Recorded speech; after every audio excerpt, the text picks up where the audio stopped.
Welcome to the Feel Your Best Formula podcast. Are you over 40 and tired of struggling with your weight, dieting, and constantly feeling like you're starting over with nutrition and fitness? Do you wish you had more energy? Do you want to lose weight and finally keep it off for good? I'm Lil, a certified nutrition coach and former registered nurse. I too have been there, and at the age of 44, I decided I was done with fad diets and chasing a lower number on the scale. I was so tired of constantly starting over and wondering why I couldn't get lasting results. I became a nutrition coach and created the Feel Your Best formula for women who want to build muscle, lose fat, and keep it off for good. If you're ready to build a better relationship with food, the scale, and your body, let's build your formula for feeling your best. If you're new here, make sure to check the episode details for the link to my newbie starter guide.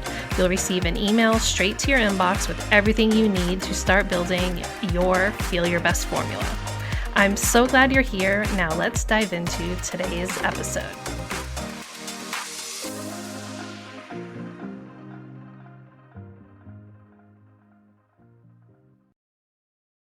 Hi, everyone. Welcome to the Feel Your Best Formula podcast. And today is a very special day because we have our very first guest here.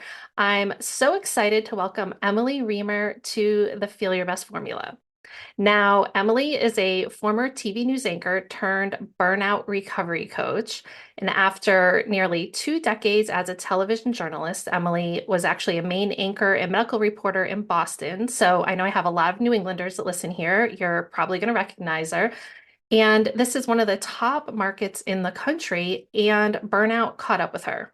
In 2021, she made the difficult choice to leave her career and put her mental health first. During her own recovery from burnout, she discovered health coaching and knew this was the next chapter in her story. She's now a certified health coach through Duke and helping medical and healthcare professionals beat burnout, prioritize self-care, and welcome themselves again. Emily, welcome. I'm so glad you're here. Thank you. I am so excited to be here, and I'm super honored to be the first guest on your podcast. This is super exciting. Well, as a former nurse, I know just how important what you do is, and addressing this issue with healthcare workers is just something that needs to be done, and it's so beneficial. And honestly, for my audience that is not healthcare workers, I think probably every single woman that listens to this podcast is a caretaker, and that is a big part of it, taking care of other people and then not taking care of yourself. So I'm really excited, what you have to share with us today. And I know you're going to have some action tips and ways that people can just immediately start taking action and self-care. So can you talk about that and dive into, what you're going to share with us today? Yeah, absolutely. And I think that that is a great call out that burnout, yes, does impact medical professionals and healthcare workers pretty deeply because they care a lot. And a lot of people care. And so you don't have to be in a certain profession to feel like you're just toast. But when we talk about burnout and we think of it sort of with the definition from the World Health Organization, they look at it as a workplace phenomenon. Mhm. Now, you and I both know that anyone can experience burnout. So, but when I think of what we're looking for, and this was a surprise to me when I was sort of in my own burnout journey because I didn't think I was burnt out until Right. I saw some of these characteristics and had to say, wait a second, that is me. So sort of burnout 101, the big three of burnout, right? So there's 3 factors to look for. One is exhaustion. The Mhm. second is apathy. And the third is decreased job performance.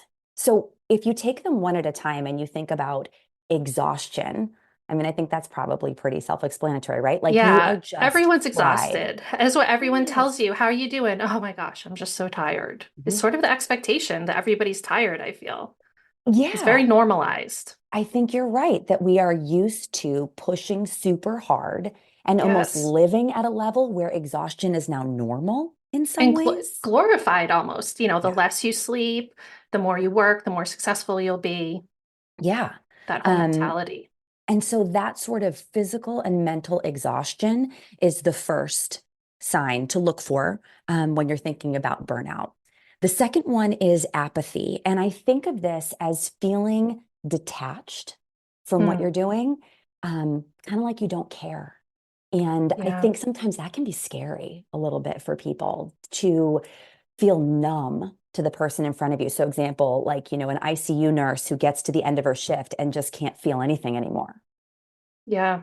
because she's seen so much, or, for me, there would be days when there would be just one terrible thing happening after another. And by the time we got to the newscast, we'd be talking about something horrible and I didn't care. And I think Yeah. that scared me. Apathy is what scared me the most. When you mentioned these three things, that one struck me as I think this is the one that surprises me the most when you list those three pieces of it. And I feel, coming from my background in labor and delivery, which most of the time is the most happy, joyful, wonderful memories that someone makes, it can also be the most traumatic, heartbreaking, horrible experience of someone's life. And you have to be there by their side. And I feel that sometimes apathy can be a protective mechanism when you're Mhm. faced with too much and you don't have the resources to work through, yeah, maybe that's someone else's problem, Yeah. but you are a part of that process. And I can see how the apathy just could pop up Mhm. as it's going to be easier for me protect myself to just not care anymore. And that is so Es- dangerous. You have to care to do your job. Especially in those kinds of situations like you're describing, right? And so I think when we think of burnout, think of apathy. Your warning sign is when apathy is your default mode. Okay. So if you Yeah, are so finding ways true. to restore, maybe on the weekends, like you're really locked into some self-care and you are resting and you are recovering and you're able to come back in. So say you do 3 shifts in a row, you're dead. You're just like, oh. But by the time you go back, you're like, okay, I'm ready. I'm ready to get back to it. That's a little bit different than someone who is dreading that shift, who gets there and from the moment they're there is like, what am I doing here? Why does this even matter? What's happening right now? Going through Um, the motions.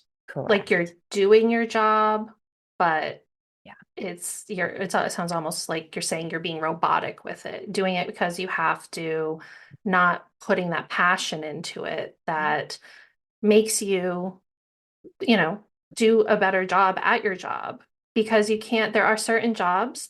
As a nurse, I came from that background of being part of very intimate moments of people's lives. And then I took a job in an office where I was literally filling out paperwork. And I mean, talk about apathy. I don't care if I cross that T and dotted that I. It's so boring.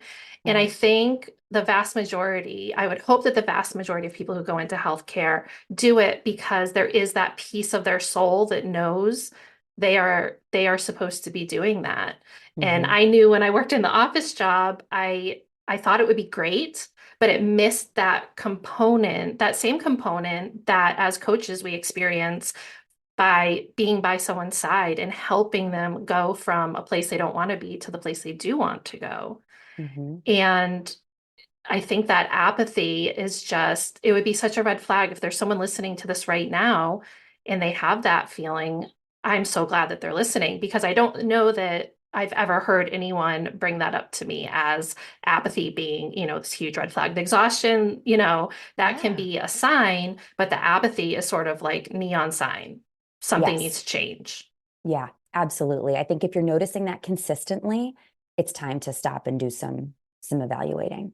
Um, and then the third piece of it, which kind of I think is also makes sense, is just decreased efficiency, decreased job performance. And so, for healthcare workers, maybe that looks like you're just going through the motions, like you said. You're Sure. not you kind of forgetting why you got into it and what excited you about it in the first place. And you're just kind of like, okay, I'm going to do what I need to do to get through this day, or maybe a little bit less. And then I'm going to Hmm. go home. Yeah, clocking in, Um, clocking out. yes. Yeah. So those are the big three of burnout. When I'm, when I'm meeting with someone or when I'm talking to someone, I always look out for those three. And if you're hitting even one of them, that's a sign to say, I think I need to make some changes. And what do you think it takes for someone to realize that they're ready to reach out and get some help? Because I do think it is a huge problem in society in general that it's normalized that um, everyone is tired and everyone hates their jobs and all this negativity.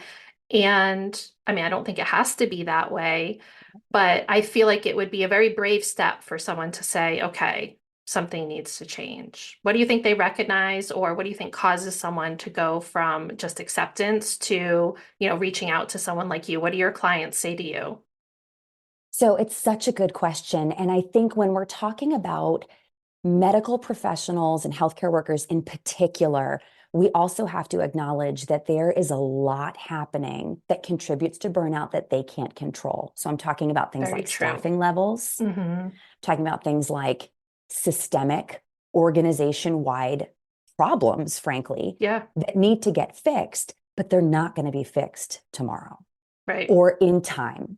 And so I think what I have found with the people who have reached out is that they recognize that they don't care like they used to, or something has happened that has jarred them. So maybe Hmm. it's something like they're standing in front of a patient, that patient is talking to them, and all they can think is, I really wish this person would stop talking to me right now. Oh So gosh. something has Yeah. jarred them enough to be like, wait a second, that's not who I want to be. That's not me. Yeah. Um, one Alignment client, is the word that's like coming to yeah, my mind. You're out of alignment with how the person you want to be. absolutely. Totally. And I think in those moments, I like to sort of think of it as, you have invested so much time and energy and money, resources to reach this point in your career. Don't let burnout call the shots. Yeah, You it's know, probably a fight or flight response sometimes. yeah. And I think it's, to your question about it is a brave step to say something has to change. I know that there are these big institutional factors that I can't change, but maybe I could change the way I experience that on a day-to-day basis. Yeah, Um, controlling what you can, even if it's just a small piece of it. Yep. And that's kind of where we start. So clients will come to me saying, I don't know that I'm ready to leave medicine, but I know something has to change. Hmm. What do we do? Yeah, it sounds like a lack of empowerment, Yeah. when you get burnt out, where you just feel like there's nothing you can do. And so Right. why bother, Hmm. So, and Hmm. I feel like, I've heard it myself. I have many friends still from my nursing days who are leaving the profession and telling me that the wonderful physicians that they've worked with are, leaving their hospital to go to another one, in the hopes that it will be better. Yeah. So not everyone has that option or even wants that option, and Yeah. instead, reaches out to you to say, can you help me through this? I love those three things because with the work I do with my clients, the very first thing we have to do is just have an awareness, Yeah. because a lot of times we, stiff upper lip, Hmm. you know, push it under the covers, don't acknowledge. And then one day we wake up, and whether it's you're looking in the mirror or you go to put on a pair of pants, and you can't ignore, Right. this huge issue that you've been trying to ignore, because not ignoring it felt harder than ignoring it. Yes. Yeah. Sometimes even though it's scary to say, I need help, something needs to change, there is also freedom in that. Mm-hmm. and a weight Yes. lifted, to say, we got to do something. It's like, you had said before, you're taking back control and you're taking a step in a different direction. And I think that there is something energizing about that, that can be the spark that gets you going on a different path. Even if you can't leave, to your point, you Right. can change the way that you experience what you're Yes. living with every day. That's you just hit the nail on the head because my goal with my clients is I want you to enjoy your day-to-day life because what is a life but the days that we live? And a lot of times, I think there's a lot of, hoping when this happens, when this changes, and all of these external things change, then I'll be happy and I'll wake up every day and, oh, there's some sort of magical moment that's going to happen where it's just going to be really easy for me to get in my workouts or make different food choices. And it's like this someday, someday, someday. And my clients are so much happier just within the first week or two by exactly what you said, taking back that control and putting themselves back in the driver's seat because you're not being a victim of your circumstances anymore.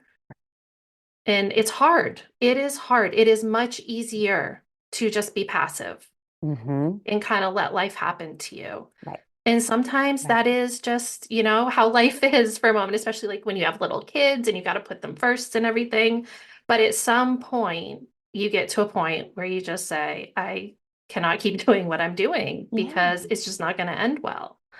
I Um, think to your point, someone once said to me, if you feel uncomfortable with what you're doing, you're probably doing the right thing. oh, So definitely. if you Yeah, are, like you with your clients, if they're making changes that feel uncomfortable, if I'm encouraging people to change one small thing in their day and they're like, oh, God, I feel really weird about that. I'm usually like, yes, we're on the right track. Let's keep exactly. going. It's almost like if your first instinct is, oh my gosh, no, I can't do that, then you got to take it to another level. Mhm. Really? Like, you really can't do that. Okay, why is this? And then, you just realize that's just an automatic thought and belief that you can change it. Instead of saying, I can't do that, I can say, well, let me try to do it. Let me do everything I can before this moment to make it easier for myself, Mhm. there's so many similarities between, what you do and what I do because it's really about just walking alongside someone Mhm. and helping them see the light, see a better Yeah. way. Like, but what works for one person may not work Yeah. exactly for someone else. And there can be a sense of fear with that as well. There can be a sense of fear with taking back your power because then, oops, Yeah.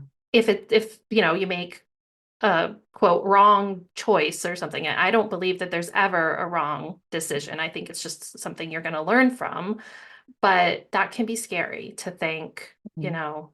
I'm Mhm. in charge now and the Yeah. outcome is based on what I choose. Yeah. Um, I know that you have some solutions for our listeners that are interested. Can you talk a little bit about what you have to offer for them?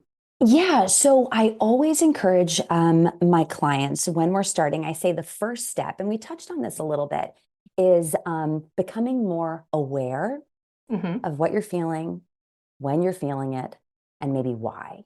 And so mindful awareness is something that I really encourage everyone to try. If you're feeling like, gosh, this burnout conversation is really resonating with me, mindful awareness, slightly different than meditation. It's really about acknowledging what you're feeling in a moment without judgment, and then just sort of noticing it. So it could be, you're just kind of, it doesn't have to be like, oh, she's saying I have to sit down for 10 minutes and do like this, thing. No, you can if Uh-huh. you want to, go for it. Yeah. But I find that informal mindfulness is super powerful. So for me, that means when I'm out on a walk, I start to listen to the sounds around me. So, like the birds Hmm. and my feet on the ground and the sound of my jacket when it swishes. And there's something about coming into the present moment that is very calming, quiets the noise, and allows me to be more aware of what I'm feeling and why. So I I always love that. encourage people to start there. Another way to do it is like you're at the grocery store. Well, if you don't get your groceries delivered or whatever, there's so many ways to do it now, right? Right, I know. But It's if not the you're, default. right, say that you're at the grocery store, you're waiting in line to check out, Costco, there you go. Um, you know, a way to do it there is like, feel your hands on the cart, start to listen to the sounds of like the beeps of the register, people talking to each other. Notice, okay, what's that child doing? What's he doing? Just start to like dial into your senses for even 2 minutes and just watch what happens. Um, it's so calming. And I think it really can open you up to what else might be happening that you're not able to see because of those big three that we talked about. Even So, as you're talking about it, I felt like it was calming me because I was putting myself, what I was thinking of is going out onto my deck yeah, at our place in New Hampshire, and I love to sit there and listen to the birds. mindfulness, you're doing it. That's It's it. it's just I don't even know how to explain because I'm terrible at meditating. I'm going to tell you, I'm horrible at I don't meditating. like it either. Every time I try to intentionally meditate, Yeah. I just get annoyed with myself, the process. But if I can sit right here, and actually we have cameras at our place, and I go on my phone and click on the I app, love and I will that. listen to the I birds love chirp. that. And sometimes you can hear the water lapping and Hmm. things like that. And I need to think to myself now, I could probably apply that in other areas of my life because it's easy to do that, right? When you're in Sure. vacation mode and Yeah. you're, in this place, it's easy to connect with that part of yourself, but it's harder to connect with that part of yourself unless you're being intentional about it during, Right. every day-to-day life. And the thing I love about informal mindfulness is that it's not trying to cram in one more thing into your daily Yes. life, which I think is what meditation, I think that can be a barrier sometimes with Oh, meditation. sure. That's why Um, I've avoided it. It's like one more thing on my right? checklist, and I don't Yes. feel, I mean, I know there's no like being good or bad at it. I guess maybe Yeah. I just don't feel the benefit of adding that to my to-do list. Whereas what Mhm. you're saying, like I said, even just hearing you talk about the swishing of your jacket and all Yeah. those things, I think to myself when I go on my walks, I'm going to do that today when I go Yeah. on a walk because I You're, immediately felt what you're saying is about connecting mhm. with the present moment. Yes. And if you're in burnout, like where are you even? Where are you in space and time? You're usually somewhere else. You're not where your feet are. Ever, You're probably. usually ruminating about something that's happened before, thinking about what's going to come that could be Hmm. horrible. Maybe you're just thinking about how tired you are, but rarely are you in the moment. And sometimes, when you're giving this a try the first time, you might even notice, oh my gosh, my shoulders are hunched up by my ears and I didn't even know it Oh until my I just gosh. stopped for a Yes. second, right? Or, gosh, I have a death grip on this Costco cart. Maybe I should let go. um, you really just start to notice what's happening around you. And that, honestly, that presence is one of the first and just simple ways that I recommend to start this kind of burnout recognition and then figuring out where to go from there. Yeah, I want everyone listening Yeah. to this. When Yes. you're in line at the grocery store, do this, Yeah. Mhm. I'm a huge believer in the mind-body connection. I Yeah. have chronic back pain and leaning into understanding the emotional pieces of my psyche has been a huge part of healing my Mhm. chronic pain. And that awareness you talked about, like, oh my goodness, this is tense or Right. something. Um, I feel like so many people are walking around with that tension. And again, you're not aware of it until you take a moment to think about it. And what you're telling, suggesting that people do right now to connect, what you're asking people to do is just connect with themselves for a moment, Yeah. because especially if you're a caretaker, you're always in tune with other people's needs. Yep.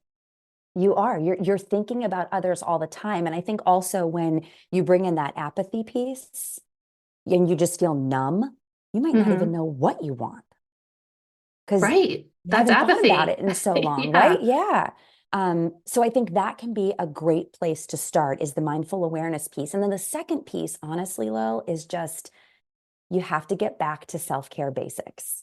Hmm. And I think people are like, well, that's not a revelation. No, I get it, but you actually have to do it. So Right. by that, I mean, you need to sleep like for more than 5 hours. Hmm. You need Right. to, you That need will to help with the like, exhaustion, yes, you you need know? to help. Like, think of yourself as a plant. You have to feed it and water it and give it sunshine.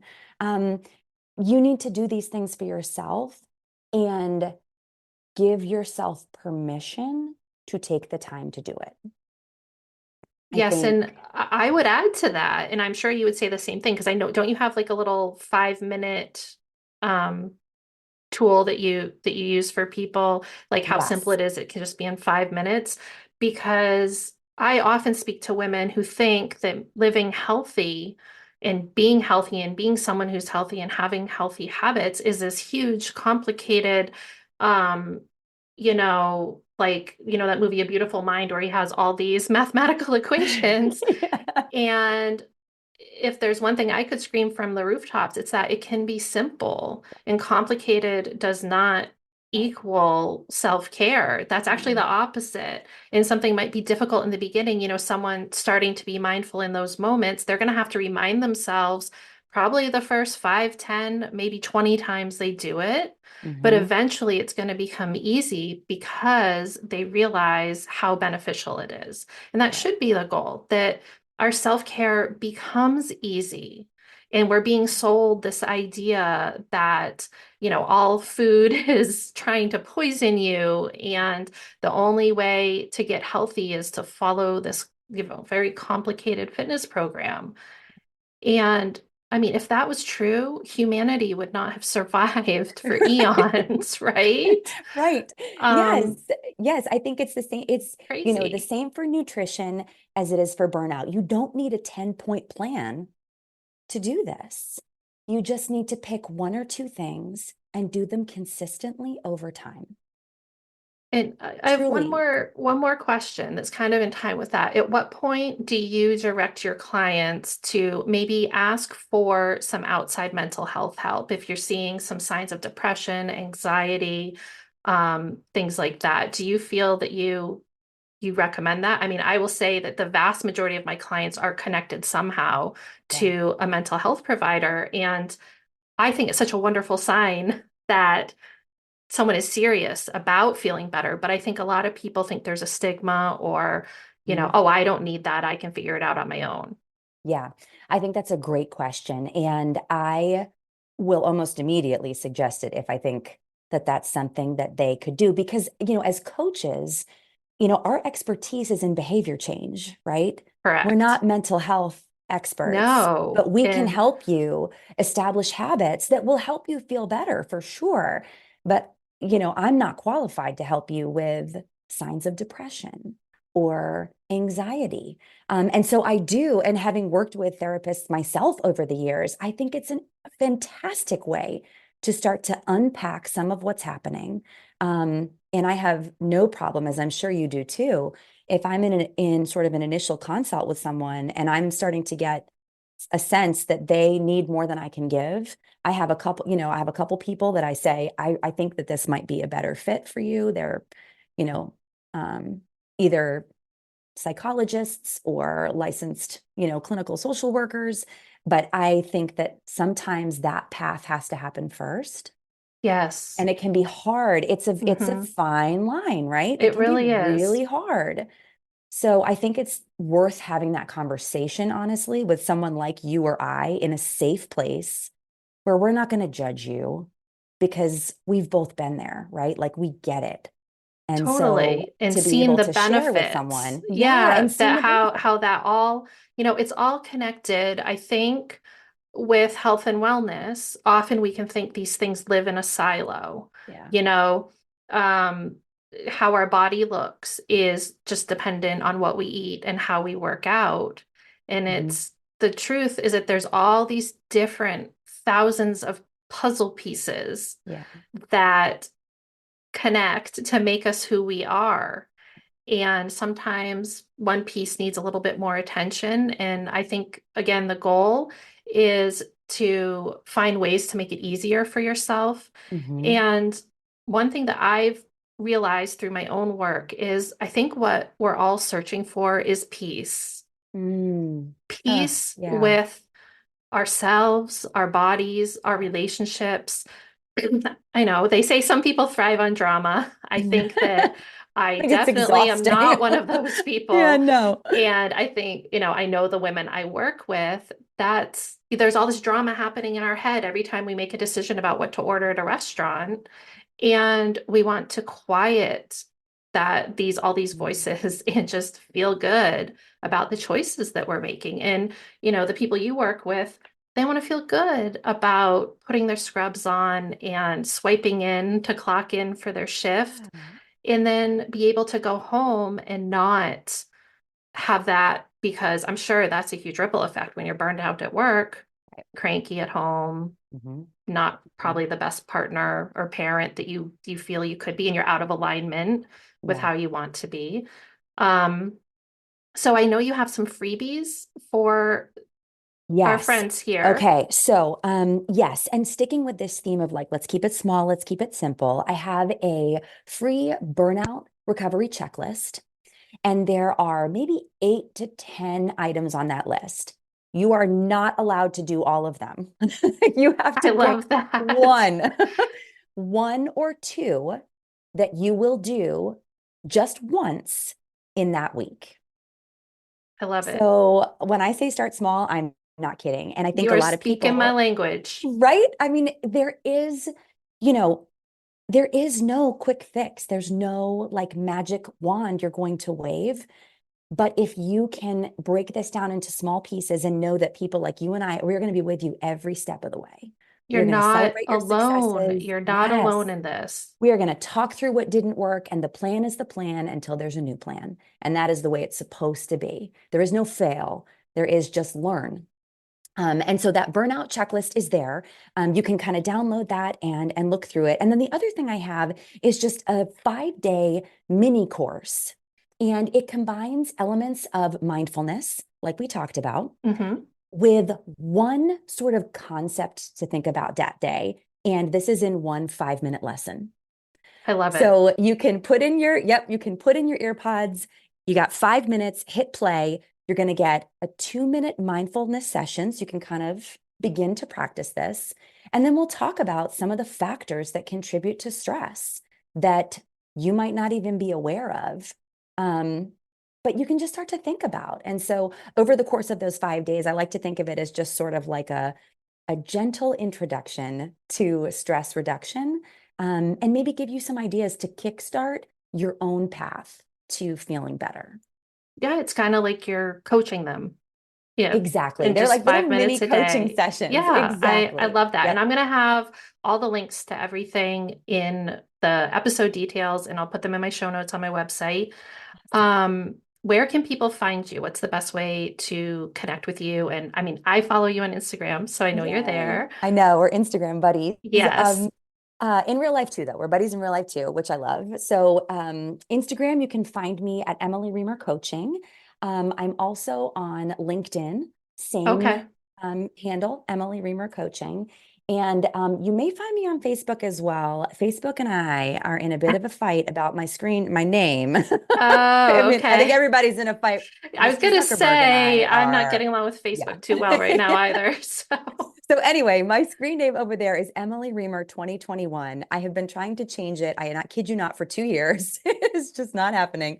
But I'm over there as well. So please feel free to reach out to me wherever is convenient for you. And I would just love to connect with you. You can also go to my website.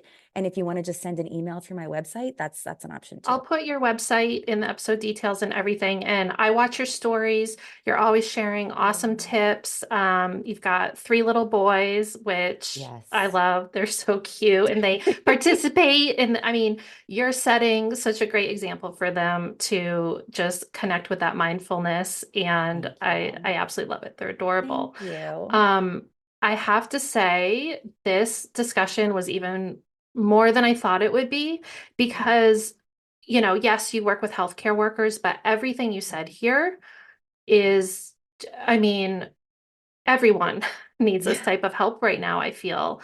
And I hope that everyone takes the time to grab those freebies and just start being more mindful. So, Yeah. yeah, Yes. I think it's important to know that it is possible to feel better. Um, and I that's think so important. sometimes it is possible. Like I've talked to a lot of people over the last year, and I think that there is sort of a hopelessness that can come with burnout. Yeah. And that's sneaky. That is burnout talking. That is not you talking.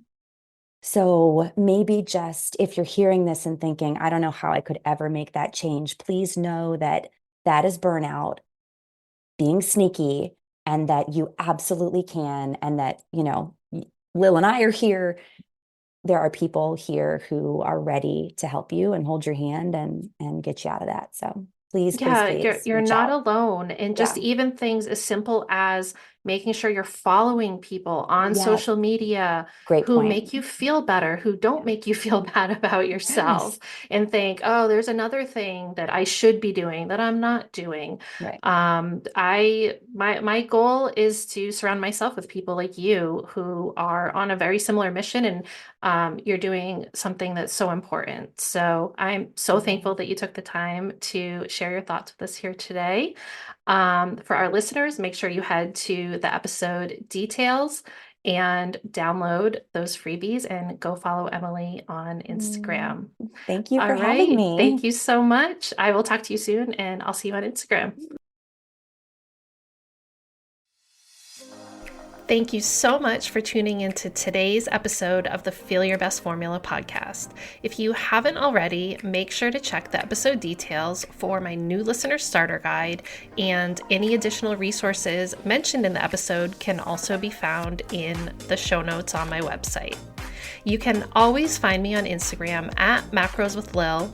And for more healthy lifestyle tips, recipes, and information on my one-to-one and group coaching services, make sure to check out my website. All the links can be found below.